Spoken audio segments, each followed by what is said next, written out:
Yannick Petit avec vous pour vous souhaiter la bienvenue sur Radion pour un nouveau numéro de Wagon Livre. C'est mercredi et c'est un rendez-vous désormais bien ancré sur les ondes de votre radio locale depuis novembre 2010.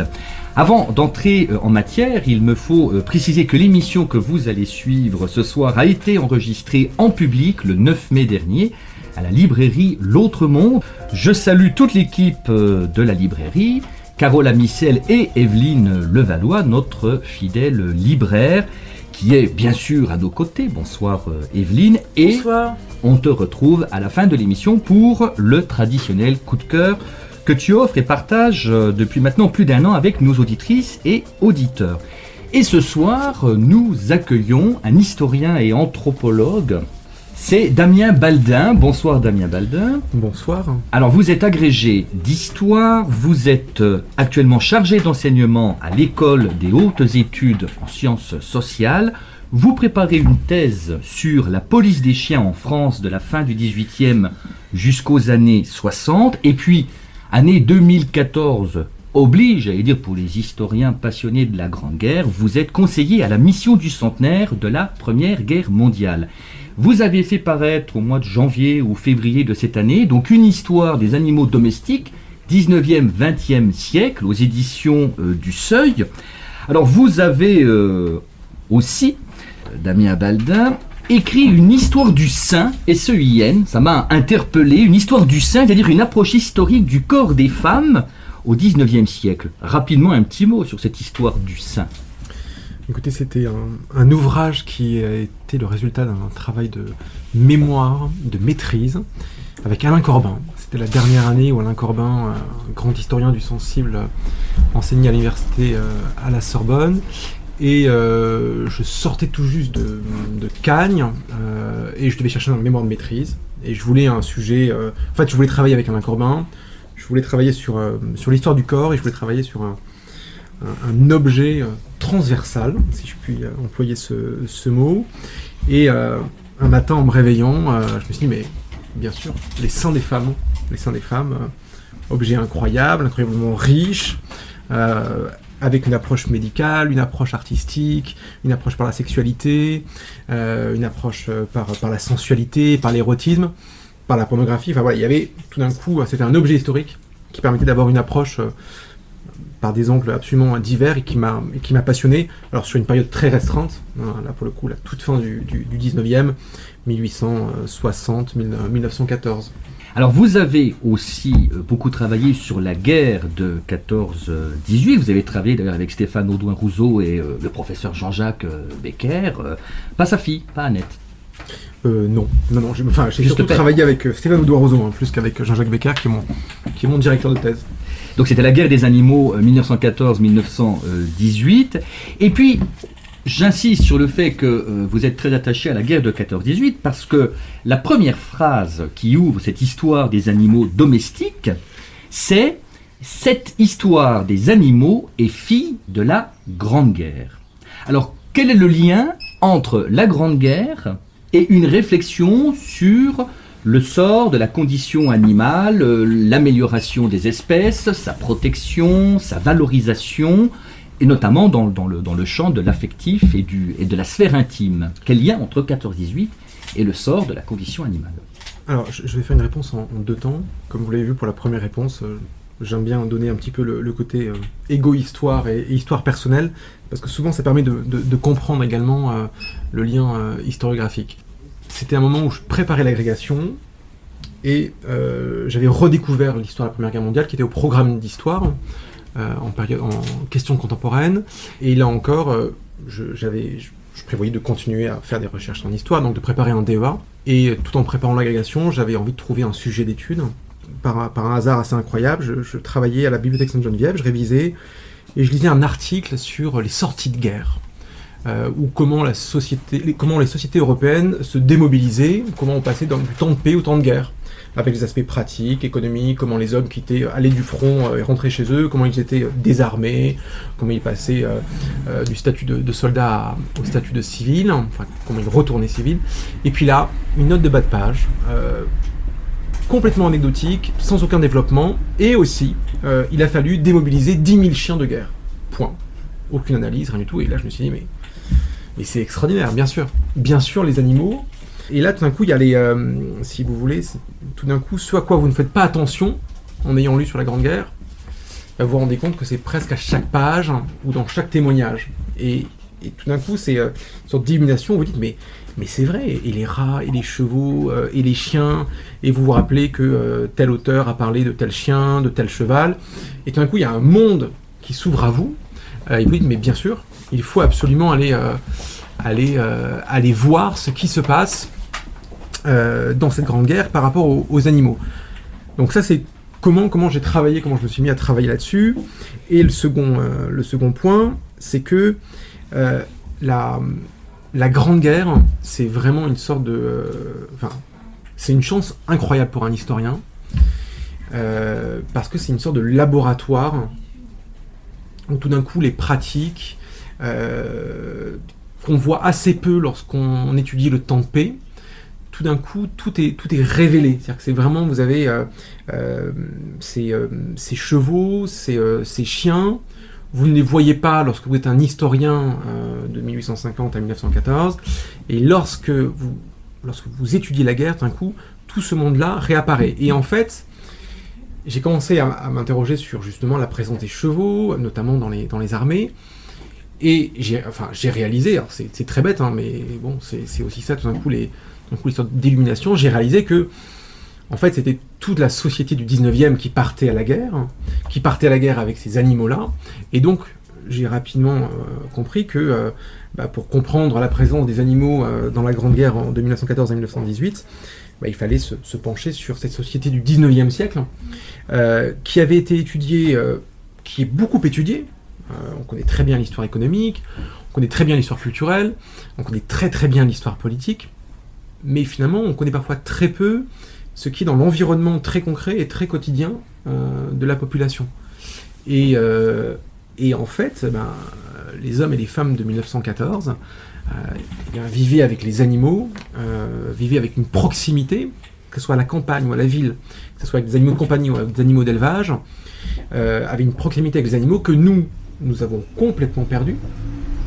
Et je pense que si justement la guerre m'a fait étudier les animaux, c'est parce que en fait l'étude de l'histoire est toujours très proche, c'est toujours un homme du présent qui étudie l'histoire, et malgré tout on étudie souvent le passé avec ce qu'on voit autour de nous, et le fait qu'on vive dans un monde où les animaux sont très très peu présents, même s'il y en a un ici avec nous, fait aussi qu'on oublie, on imagine ce monde du 19e siècle avec presque le même environnement. Et le fait justement de pouvoir étudier la Grande Guerre, de voir que ces hommes et ces femmes étaient entourés de millions d'animaux, m'a permis de me dire, de montrer la place incroyable dans l'environnement des animaux domestiques. Voilà. Si on s'arrête sur les chevaux, justement, parce que le cheval est un animal omniprésent dans la société française, parce que la France a une culture équestre, mais ce qui est absolument incroyable, c'est que finalement, au moment de la Première Guerre mondiale, on réquisitionne plus d'1 million de chevaux. Il y en a 750 000 qui vont mourir quand ils ne sont pas abandonnés dans la boue. Vous expliquez au début d'ailleurs que Maurice Genevoix a encore cette émotion quand il parle de ces chevaux qui sont complètement embourbés et qu'on abandonne sur le champ de bataille. Et ce qui est d'autant plus émouvant, c'est aussi ces familles de paysans qui non seulement ont vu partir un fils ou un mari à la guerre et qui doivent encore donner le cheval. Et là encore, c'est une part de la famille, justement, de cette intimité de la famille qui part au combat. 800 000 chevaux sont immédiatement réquisitionnés par l'armée française entre le 1er août entre le 2 août officiellement et le 31 août.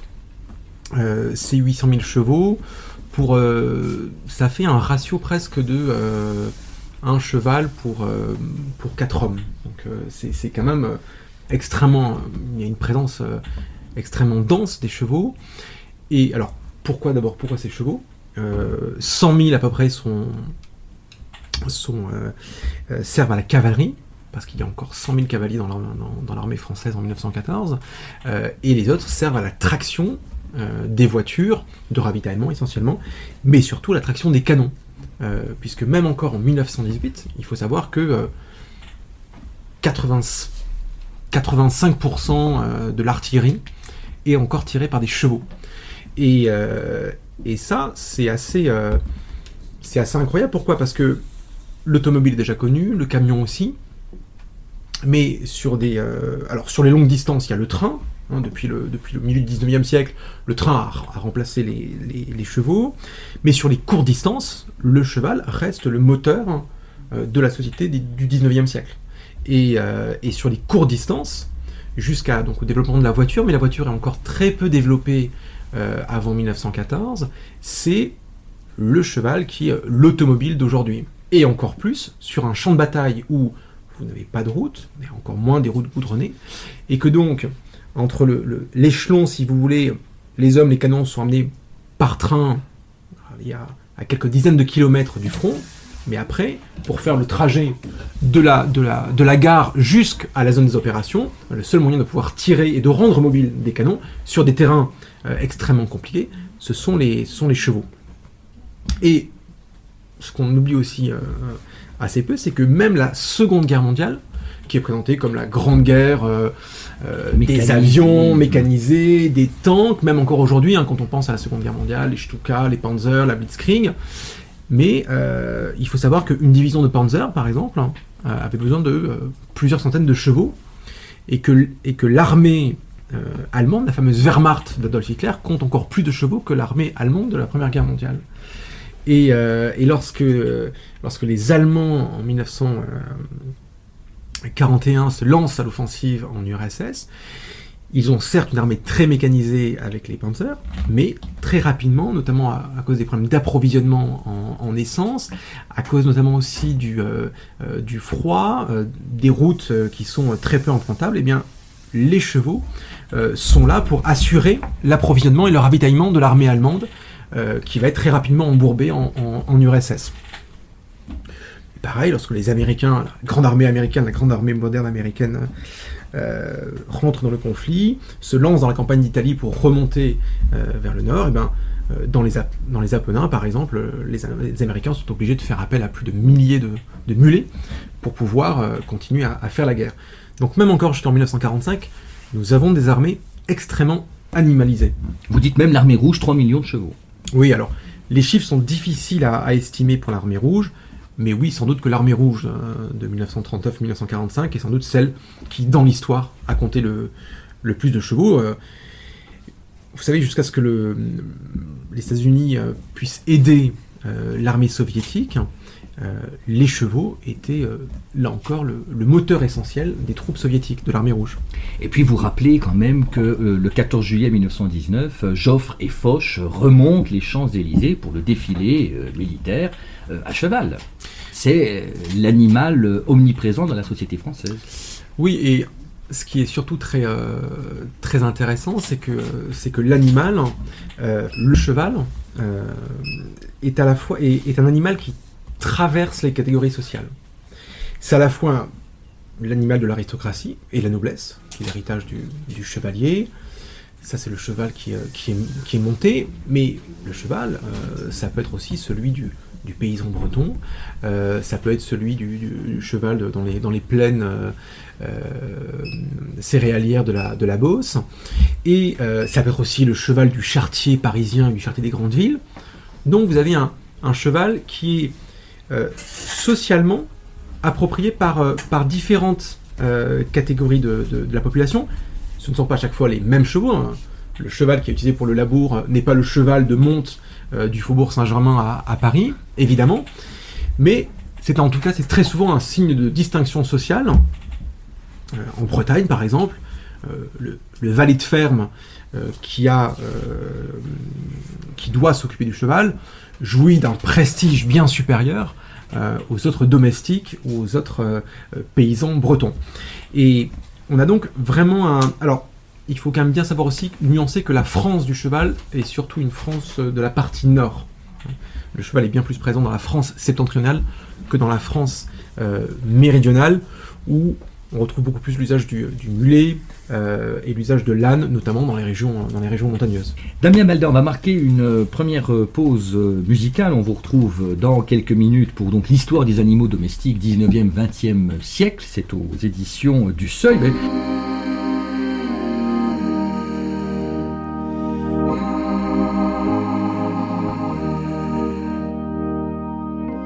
Dis-moi un peu à quoi je sers sur cette terre.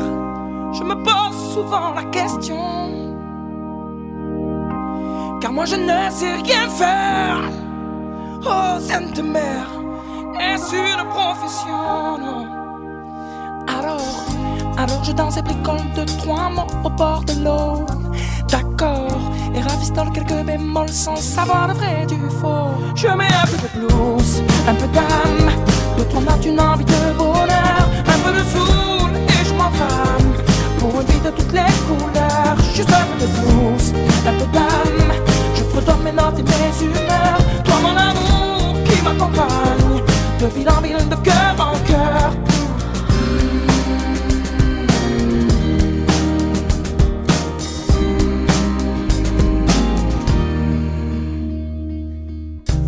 J'ai jamais su marcher tout droit sur cette terre. Je prends des chemins enlacés et souvent laisser le choix, oh Sainte Mère, d'apprendre à me tromper. Alors je prends le temps, m'abandonne à ma dose de soleil. D'accord, et m'endors à la belle étoile sur ma ligne de vie, je veille. Je mets un peu de blues, un peu d'âme, de ton note, une envie de bonheur, un peu de soul et je m'enflamme pour une vie de toutes les couleurs. Juste un peu de blues, un peu d'âme, je fredonne mes notes et mes humeurs. Toi mon amour qui m'accompagne, de ville en ville, de cœur en cœur. Je ne roule pas sur des rails, je m'attarde sur les détails. Si vous le voulez, oh, j'ai mes combines et mes ficelles, un vélo non même pas manuel. Mais moi je voudrais juste un peu de blues, un peu d'âme, 2-3 notes, une envie de bonheur, un peu de soul et je m'enflamme pour une vie de toutes les couleurs. Oh, je ne roule pas sur des rails, je m'attarde sur les détails. Si vous le voulez, non, j'ai mes combines et mes ficelles, un vélo non même pas manuel. Mais moi je voudrais un peu de blues et un peu d'âme, 2-3 notes, une envie de bonheur, 2-3 notes, une envie de bonheur, de soul et je m'enflamme pour une vie de toutes les couleurs, pour une vie de toutes les couleurs. Je mets du blues, je mets de l'âme, un peu de soul et je m'enflamme de ville en ville et de cœur en cœur. Et avec toi, oui, mon amour qui m'accompagne pour cette vie de toutes les couleurs.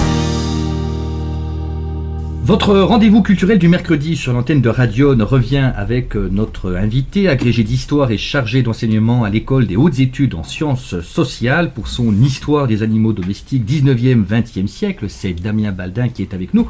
Parlons de cette promiscuité et de la familiarité avec les animaux. Alors bien sûr, le livre rappelle qu'au 19e siècle, les animaux sont partout, y compris dans les villes. Il y a des cochons, il y a des lapins, il y a des poules. Les animaux sont omniprésents dans la ville. On vit même parfois avec eux, et même plus on est modeste, plus on a d'animaux avec soi.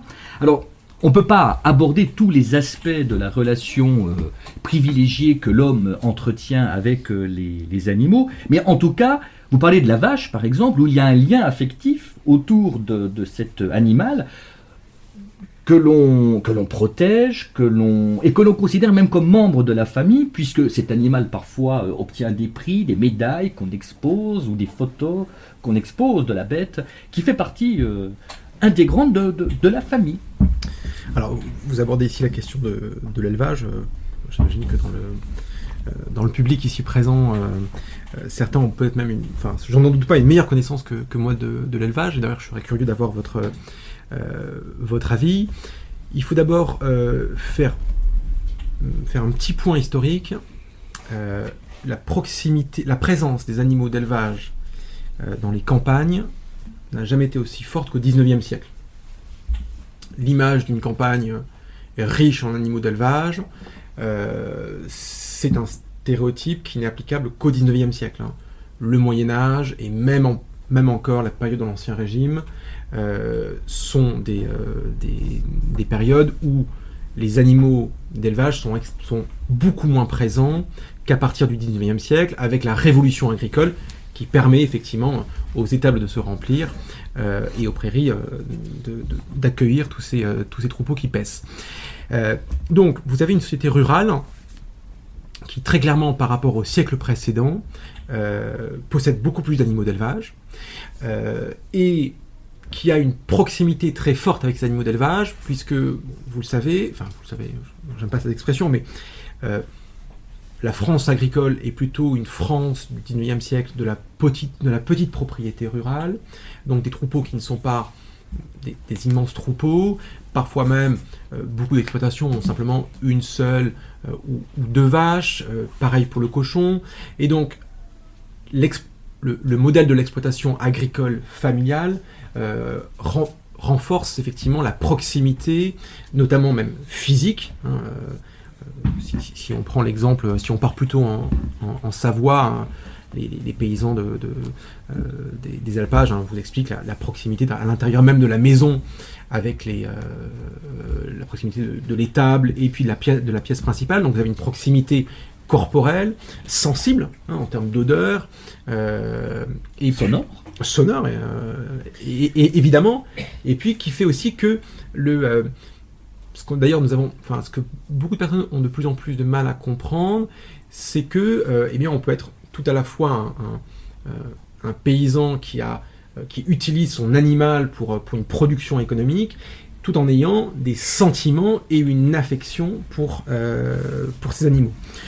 Moi, ce que j'ai trouvé aussi intéressant, je me permets d'intervenir, c'est que justement cette proximité, elle ne va pas que dans un seul sens. Vous parlez notamment du rôle des animaux pour l'éducation des enfants. C'est le moment où les enfants apprennent à prendre soin de quelqu'un d'autre, et c'est des choses qu'on redécouvre aujourd'hui dans les pédagogies différentes, mais vous en parlez déjà dans votre ouvrage au 19e.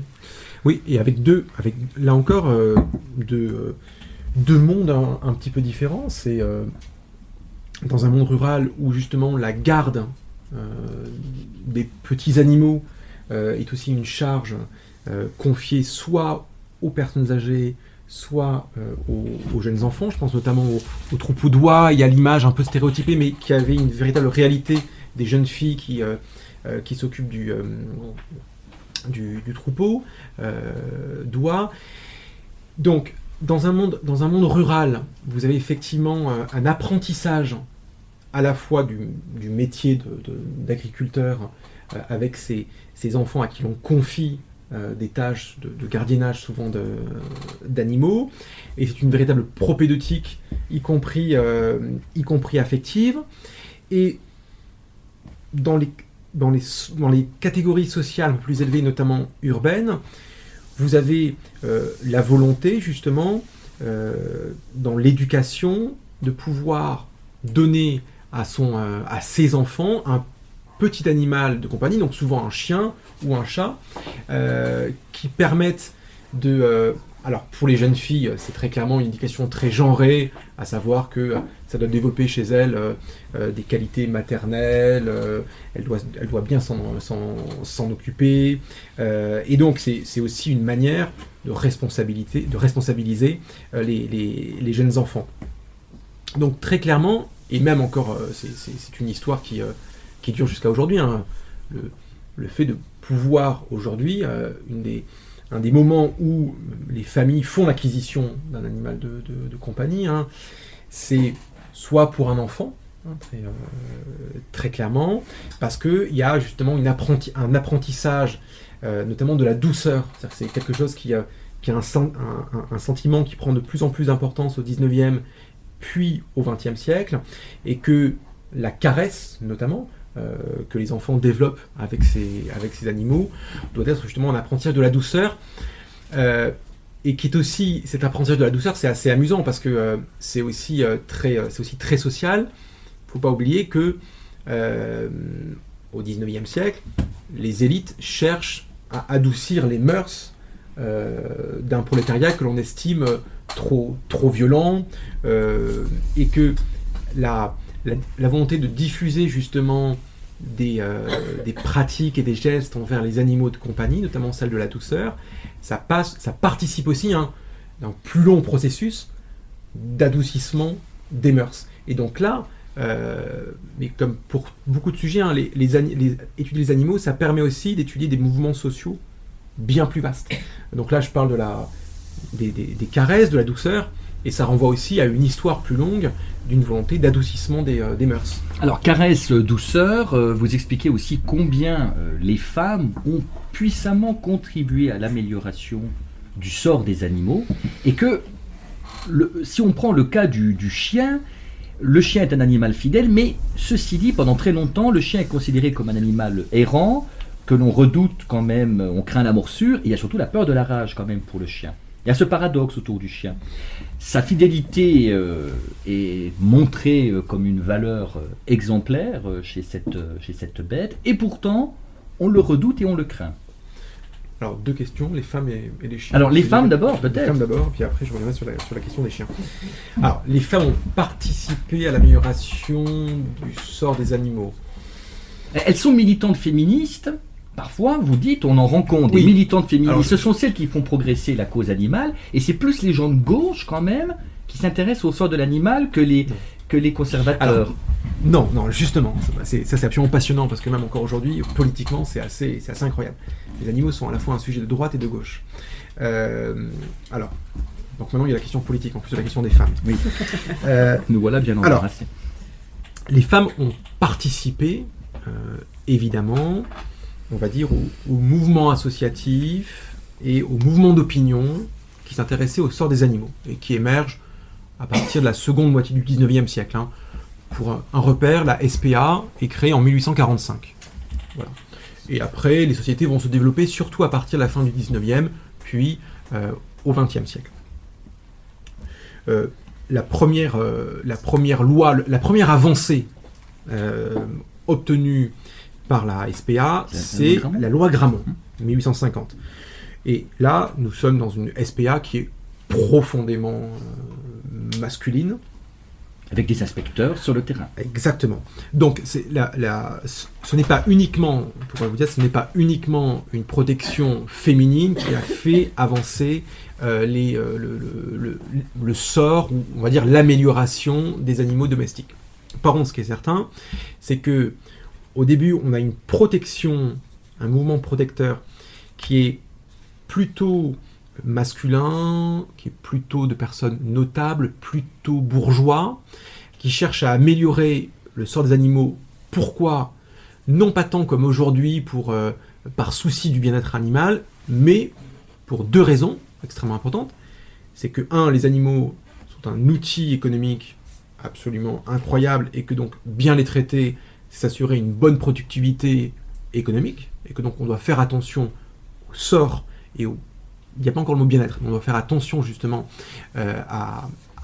aux animaux domestiques. Et puis il y a une deuxième raison, qui est une raison politique, c'est justement les élites sociales ont une représentation très négative des classes populaires et des classes paysannes, qui sont considérées comme des classes qui maltraitent et qui ne font pas attention aux animaux, et c'est donc une manière d'éduquer, pour les élites sociales, une manière d'éduquer le peuple en lui apprenant le bon comportement avec les animaux domestiques. C'est bien sûr une représentation, et non pas une réalité.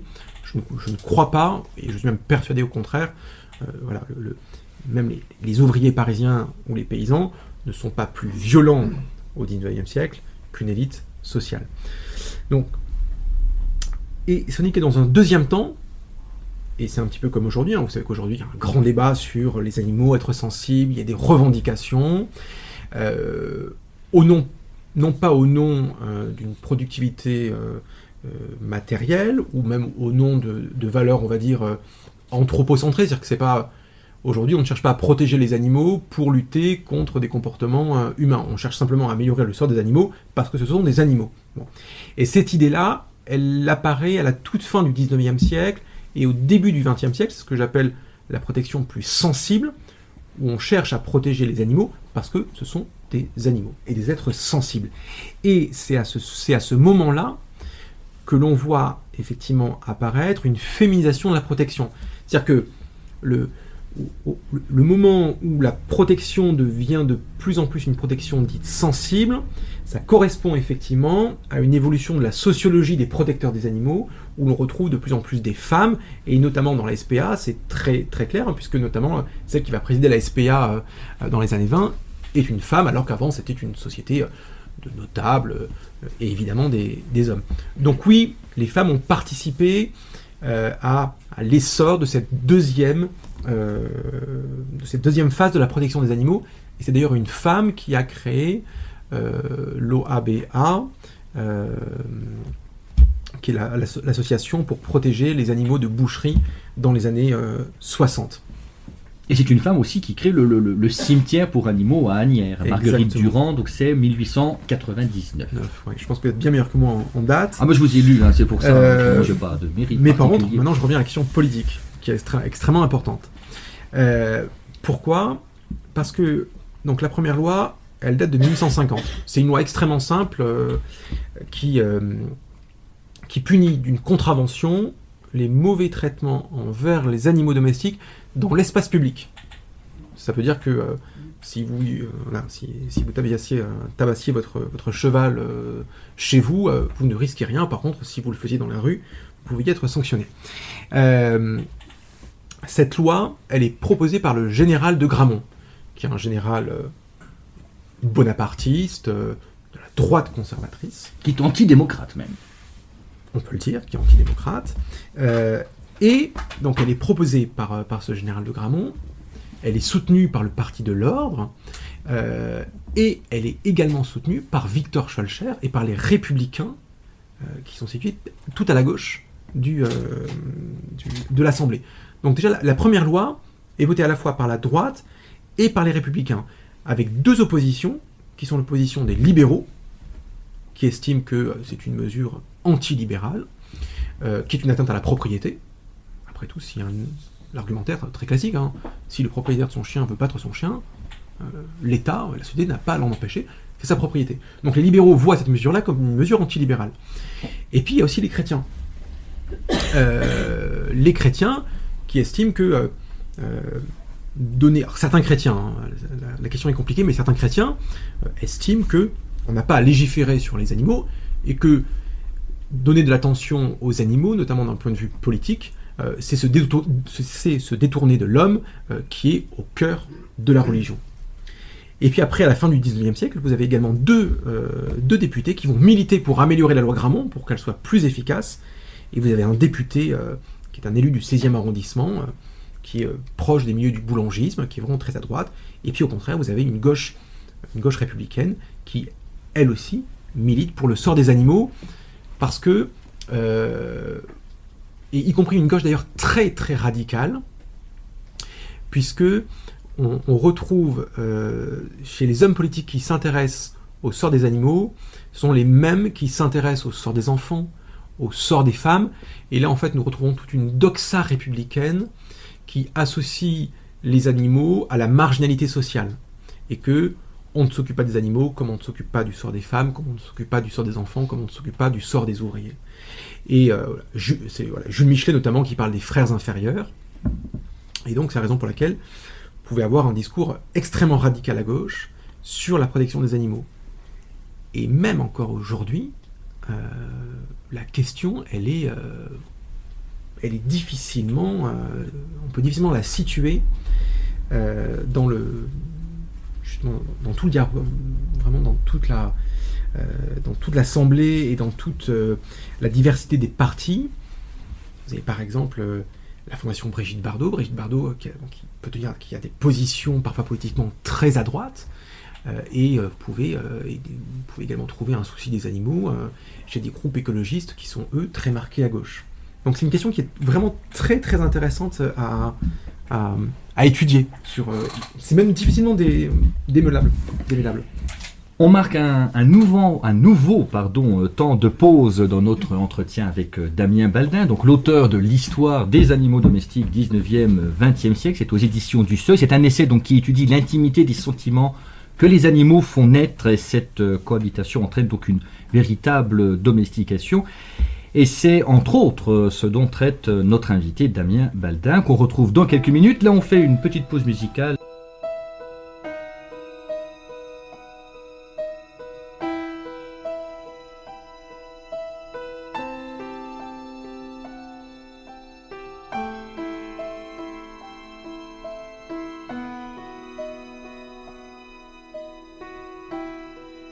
Seems like it was yesterday when I saw your face.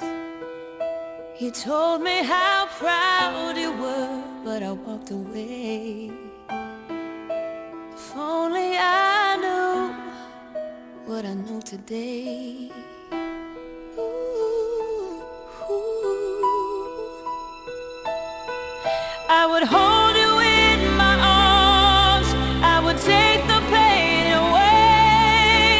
Thank you for all you've done, forgive all your mistakes. There's nothing I wouldn't do to hear your voice again. Sometimes I wanna call you, but I know you won't be there.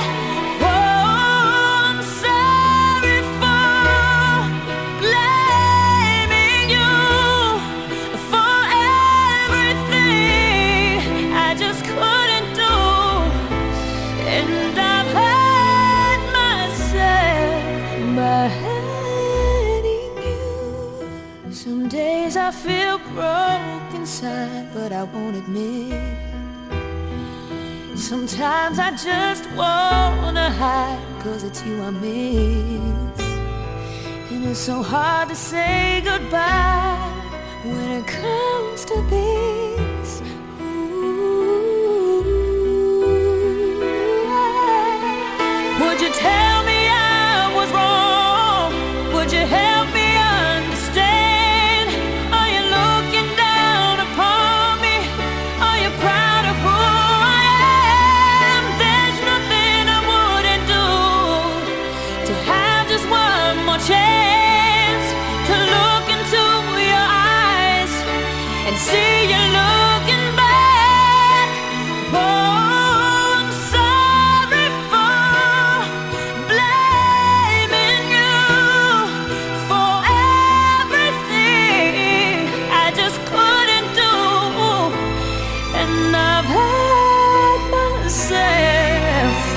Oh, if I had just one more day, I would tell you how much that I missed you since you've been away. Oh, it's dangerous. It's so out of line to try and turn back time. Si vous avez manqué le début de notre émission, vous la retrouverez d'ici quelques jours d'un clic sur le site internet de Radion, un numéro de Wagon Livre enregistré en public le 9 mai dernier. Je remercie le public.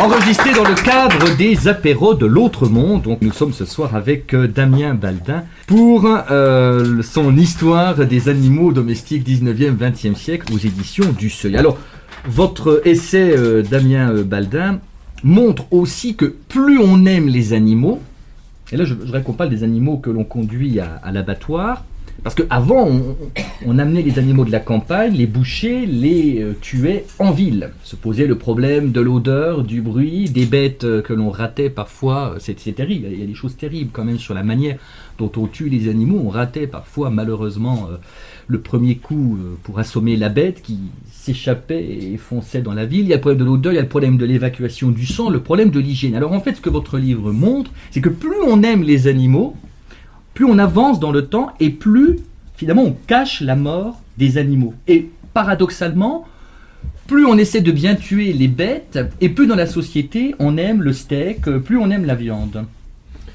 Alors, je vais essayer de faire une histoire à partir de mon entrée dans la ville d'Avallon tout à l'heure. Je suis passé devant les anciens abattoirs qui apparemment sont devenus un espace culturel. Je ne sais pas où désormais se trouvent les abattoirs les plus proches. Il n'y a plus d'abattoir, hein. Je crois que c'est du côté de Moneto ou Migène. Voilà, c'est extrêmement révélateur de cette histoire qui conduit à éloigner toujours plus loin de notre environnement quotidien le lieu de mise à mort des animaux. Et au passage, je ne sais pas comment est-ce qu'ont été construits ces abattoirs, mais à mon avis, les abattoirs d'Avallon, mais ça vous me le direz, hein, c'est sans doute deuxième moitié du 19e siècle, je dirais, où, ouais, essentiellement, en tout cas, c'est une hypothèse, je ne sais pas si vous connaissez la date de fondation des abattoirs à Avallon. Mais oui, c'est une très longue histoire, qui est l'histoire en fait de l'enfermement, de la mort des animaux. Alors, on va repartir de l'Ancien Régime, à une époque où un boucher, c'est véritablement un boucher. C'est-à-dire que c'est quelqu'un qui tue l'animal, qui l'abat, et qui va en faire le commerce de la viande. C'est-à-dire qu'il a toute la chaîne, si vous voulez, de l'abattage jusqu'à la vente. Aujourd'hui, un boucher, c'est toujours le même nom, c'est aujourd'hui un revendeur, enfin c'est un vendeur de viande. Et donc qu'est-ce qui s'est passé dans cette disjonction, très clairement, de l'abattage des animaux? Eh bien, c'est que, alors, dans une chronologie qui va dépendre beaucoup du lieu, hein, c'est-à-dire que c'est à Paris que vont apparaître les premiers abattoirs municipaux, et puis après ils vont peu à peu essaimer dans toute la France, jusqu'aux dans les années 1800, à Paris et dans toute la France, les bouchers avaient le droit d'abattre dans leur boutique, dans leur arrière-boutique, les animaux. Donc les animaux venaient jusqu'au lieu de vente, en fait, vivants, pour y être abattus dans ce qu'on appelait des tueries. Le terme d'ailleurs est extrêmement révélateur. Et déjà dans la seconde moitié du XVIIIe siècle, vous avez une élite sociale qui se plaint de plus en plus de l'odeur du sang, mais surtout aussi de la visibilité du sang. Et le fait que, même en pleine ville, on puisse voir du sang déversé, on puisse voir ce qui est perçu comme une violence visible pour les hommes, pour les femmes et pour les enfants. Et donc il y a une sensibilité qui n'existait pas auparavant, c'est-à-dire qu'il y a des gens qui commencent à devenir intolérants à ce spectacle de l'abattage des animaux. Vous ajoutez à cela un souci de plus en plus marqué pour l'hygiène et une intolérance de plus en plus marquée au spectacle de la violence, qui fait que c'est notamment sous Napoléon Ier que on décide d'interdire aux bouchers de tuer leurs bêtes dans leur arrière-boutique, mais de créer des lieux uniquement dédiés à l'abattage des animaux. Ce sont les premiers abattoirs communaux de Paris, où les bouchers vont devoir abattre les animaux dont par la suite ils vont revendre la viande. Et donc peu à peu, cette obligation d'avoir un abattoir communal se diffuse dans tous les départements. Alors pendant très longtemps, vous avez à la fois des abattoirs communaux et le droit d'avoir ce qu'on appelle une tuerie individuelle. Mais peu à peu, les tueries individuelles disparaissent, notamment par des interdictions d'arrêtés préfectoraux, et l'abattage devient le monopole de l'abattoir communal. Et puis peu à peu aussi, vous avez, ce ne sont plus les bouchers qui viennent abattre eux-mêmes la viande, mais un personnel spécialisé, qualifié, qui va s'occuper de l'abattage de la viande. Et puis, dans la seconde moitié du XXe siècle, ça, c'est très clairement dans les abattoirs d'aujourd'hui, vous avez aussi, pendant longtemps, vous aviez des bouchers qui étaient capables d'égorger, d'assommer, d'égorger, et puis après d'assurer la découpe. Aujourd'hui, vous avez un système de chaîne qui fait que celui qui assomme n'est pas celui qui égorge, avec comme ça un découpage en tout cas de la chaîne de la viande.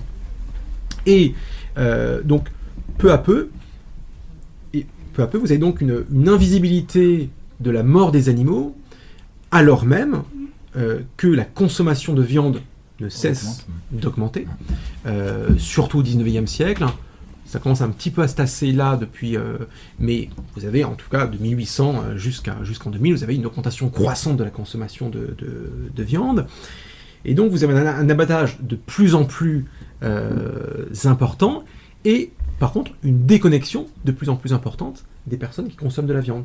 C'est-à-dire que pendant longtemps, notamment lorsqu'on crée les premiers abattoirs, vous avez une obligation, enfin c'est pas une obligation d'ailleurs, mais on garde les portes ouvertes des abattoirs parce que les gens sont un petit peu méfiants de ce qui se passe. Autant auparavant, vous pouviez aller voir votre boucher abattre la viande, autant avec les abattoirs, justement, il y a cette impossibilité. Aujourd'hui, on sait combien c'est dur de rentrer dans un abattoir, par exemple. Donc il y a toute cette difficulté, tout ce lien qui se perd. Et puis, jusqu'à ce phénomène d'aujourd'hui, où non seulement cette mise à mort est éloignée géographiquement, mais en plus, elle est aussi éloignée de nos yeux. Il faut absolument vraiment parfois des vidéos, même parfois clandestines, pour tout d'un coup dans les médias voir apparaître cette réalité des abattoirs. Mais il y a un cas où ça a l'air de vraiment poser problème, c'est le cas de l'hypophagie, où on n'arrive pas à déconnecter l'animal tel qu'il est dans les champs de l'animal qu'on a dans l'assiette. Où là, ça passe pas. Ouais, alors... L'hypophagie, le fait de manger du cheval. Ouais. À la fois, ça passe et ça passe pas. Alors qu'aujourd'hui, c'est assez amusant, mais aujourd'hui, les associations de protection, les sociétés de protection sont les premières à lutter contre l'hypophagie. D'ailleurs, il y a quelques années, il y a eu une grande campagne de la Fondation Brigitte Bardot. Le cheval, ça ne se mange pas. Voilà, le cheval, ça ne se mange pas. Bon, ce qui est assez amusant, c'est qu'en fait, c'est la SPA qui a mis en place et favorisé la boucherie hypophagique. C'est-à-dire qu'au début, ce qui était vu comme une mesure de bien-être pour les chevaux est aujourd'hui vu comme un mauvais traitement incroyable et intolérable pour les chevaux. Puisque l'idée de la SPA, c'était de se dire, de constater qu'en ville, il y avait beaucoup de chevaux qui souffraient d'agonie, entre le moment où ils ne pouvaient plus servir à tirer une voiture et le moment où ils terminaient à l'équarrissage, il y avait des moments de souffrance absolument intolérables à leurs yeux. Et puis un autre souci, de se dire, mais après tout, cet animal-là, encore un souci de productivité, c'est-à-dire, mais cet animal qui a potentiellement plein de viande, c'est vraiment du gâchis que de l'utiliser uniquement pour l'industrie de l'équarrissage. Et donc, la SPA va favoriser l'ouverture de boucheries hypophagiques dans les années 1860. Et c'est aussi avec un souci très social de se dire, mais en plus, ça nous permettra d'avoir une viande de meilleur marché pour pouvoir proposer de la viande à des catégories sociales qui n'en disposent pas. Donc il y a vraiment une œuvre, en fait, dans la création de la boucherie hypophagique, vous avez à la fois une œuvre de compassion pour les animaux et une œuvre sociale pour les catégories sociales laborieuses. Et alors, après, l'histoire de la consommation de cheval, je ne sais pas dans quelle mesure c'est un tabou.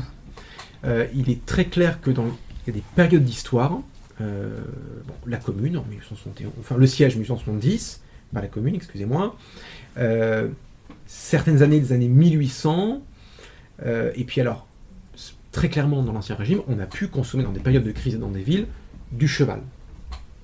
Mais il y a deux raisons. C'est que, historiquement, il semble, mais personne en fait ne s'est vraiment penché sur la question, il semble que la consommation de viande de cheval soit un héritage d'un vieil interdit religieux, mais qu'aujourd'hui, par contre, si on a de plus en plus de mal à accepter et même à accepter d'ailleurs que les autres mangent de la viande de cheval, c'est aussi parce que le cheval est devenu une sorte de nouvel animal de compagnie et que il y a vraiment une intolérance qui naît.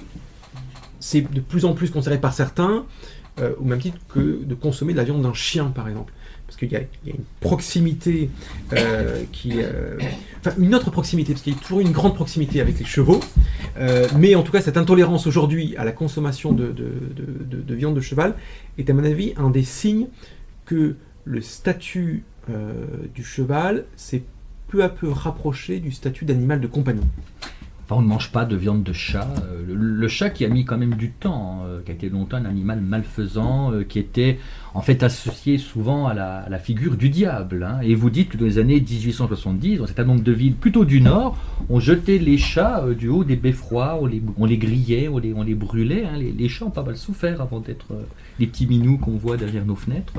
Alors, votre question du chat va me permettre de répondre à la question également du chien que j'ai oublié entre-temps, et de montrer que ces deux animaux ont un destin à la fois parallèle et croisé. Pourquoi ? Parce que si on schématise un tout petit peu, mais parfois j'aime bien schématiser, le 19e siècle est le siècle du chien, et le 20e, 21e siècle est le siècle des chats. Ça ne veut pas dire que les chiens ne sont plus aimés, hein, au contraire, ou que les chats ne sont détestés au XIXe siècle. C'est pas ça que ça veut dire. C'est que très clairement, les sociétés occidentales, je dirais jusqu'au milieu du XXe siècle, sont des sociétés clairement cynophiles, alors qu'elles ne l'étaient pas, ou du moins beaucoup moins, durant l'Ancien Régime et au Moyen Âge. Le chien change de statut, à la fois dans les pratiques et à la fois dans les représentations. Durant l'Ancien Régime, le chien n'a pas toujours bonne réputation, vous l'avez dit. C'est un commensal qui se contente des restes des humains. C'est quelqu'un qui a une sexualité complètement débridée. Et il y a une mauvaise réputation du chien. Et puis en plus, vous l'avez dit, c'est des chiens souvent errants, qui sont agressifs, qui en plus peuvent transmettre la rage. Donc des animaux qui sont assez connotés négativement. Et puis, alors ça commence évidemment avant le 19e siècle, mais le 19e siècle, au contraire, est un siècle du chien, parce que, notamment, il y a deux points extrêmement importants, c'est que il est considéré comme un animal fidèle, et surtout, ce qui est de nouveau valorisé, c'est que c'est un formidable gardien de la propriété. Et ces deux valeurs-là, elles sont au cœur de sociétés qui sont dirigées par des élites bourgeoises et en grande partie chrétiennes. Et que donc là, on a là deux piliers absolument incroyables d'un bon ordre moral, la propriété et la fidélité, c'est absolument extraordinaire. Et le chien, c'est vraiment le paragon de ce bon ordre, qui est celui qui non seulement est fidèle au maître, mais en plus va pouvoir protéger ce que son maître possède, et lui aussi va pouvoir en plus être extrêmement dressé pour être justement le paragon de celui qui obéit. Et donc ça devient aussi un animal très obéissant. Donc on a vraiment des valeurs qui sont très positives pour le 19e siècle. Alors bien sûr, tout ce que je dis après, on peut le discuter socialement. Hein. Le chien n'a pas toujours n'incarne pas toujours les mêmes valeurs, ni n'a les mêmes fonctions, selon que l'on se trouve dans les Hautes-Pyrénées, en Bretagne ou dans la bourgeoisie lilloise. Mais enfin, une société clairement cynophile. Le chat, alors ça c'est un mystère, c'est un demi-mystère. Je ne trouve, j'exagère beaucoup, mais je ne trouve pas de traces de chat dans les archives au 19e siècle. C'est-à-dire que c'est un animal qui n'existe pas. C'est-à-dire que c'est assez incroyable. Quand vous êtes dans les archives de la Fourrière, par exemple, vous avez plein de choses sur les chevaux, vous avez plein de choses sur les chiens, sur les bovins, vous avez la littérature agricole qui est très riche en animaux d'élevage, évidemment, vous avez la littérature de la chasse, on parle beaucoup des chiens, et puis sur les chats, il y a presque rien. Alors, dans quelques témoignages, évidemment, il est présent, mais c'est un animal qui en fait intéresse assez peu, et il faut attendre vraiment la fin du 19e et puis évidemment le 20e siècle, où là, vous avez une revalorisation une revalorisation des chats. Le chat qui, au passage, représentait l'infidélité, qui est l'animal par excellence qui ne s'attache pas à un lieu, ou du moins qui est à la fois à l'intérieur et à l'extérieur, qui est beaucoup moins obéissant et beaucoup moins dressé que le chien, et en plus, qui avait cette... on trouvait que les chats s'occupaient très peu et très mal de leurs chatons, et dans une société où justement la famille et les qualités maternelles étaient extrêmement importantes, le chat avait mauvaise presse. Et ce qui est assez remarquable, c'est que au XXe siècle, dans des sociétés de plus en plus individualisées, où la notion même d'autonomie est de plus en plus valorisée, le chat, par son indépendance, et par sa capacité à être à la fois dehors, dedans, est devenu un animal beaucoup plus apprécié. Et d'ailleurs, je crois que statistiquement aujourd'hui en France, le nombre de chats de compagnie a dépassé le nombre de chiens de compagnie. Parfait, Damien Baldin. Alors évidemment, on ne peut pas évoquer tous les aspects qui se trouvent dans votre livre, hein. Vous parlez aussi un petit peu de la vivisection, vous parlez de la corrida, des paradoxes de la corrida, c'est aussi très intéressant. Puis il y a des passages formidables sur les loisirs populaires que sont l'élevage des pinsons aussi, c'est un aspect intéressant. Enfin, c'est dans le livre de Damien Baldin, Histoire des animaux domestiques 19e, 20e siècle. On n'aura pas le temps pour le coup de cœur. Eh ben tant pis pour vous. Je suis désolé. Ce sera pour la semaine prochaine. Voilà. Merci aux libraires de l'Autre Monde à Avallon de nous avoir accueillis pour l'enregistrement de cette émission avec Damien Baldin. Merci à vous le public et prochain rendez-vous de la librairie. Alors peut-être qu'on peut donner d'autres dates, Evelyne, faute de coup de cœur. Après le 18 juin, donc, nous avons le 19 juin, Lola Lafont. Lola Lafont, tout à fait, pour La petite communiste qui ne souriait jamais, paru chez Actes Sud. Le 20 juin, nous aurons Jacques Capla autour de l'agriculture biologique pour nourrir l'humanité. 27 juin, Pascal Fautrier pour Les Rouges, autour de la commune, enfin de l'histoire de la gauche. Révolutionnaire, oui. Ben oui, la gauche révolutionnaire. Le 28 juin, Isabelle Saporta pour son livre Vino Business, et ça se passera exceptionnellement au Cave de la Halle. À Avallon. Voilà, à Avallon. Le 18 juillet, Isabelle Asensio pour son roman Un poisson sans bicyclette. Merci beaucoup Evelyne, merci Damien Baldin, Histoire Merci. des animaux domestiques. Merci à vous le public, bonne soirée et à mercredi prochain.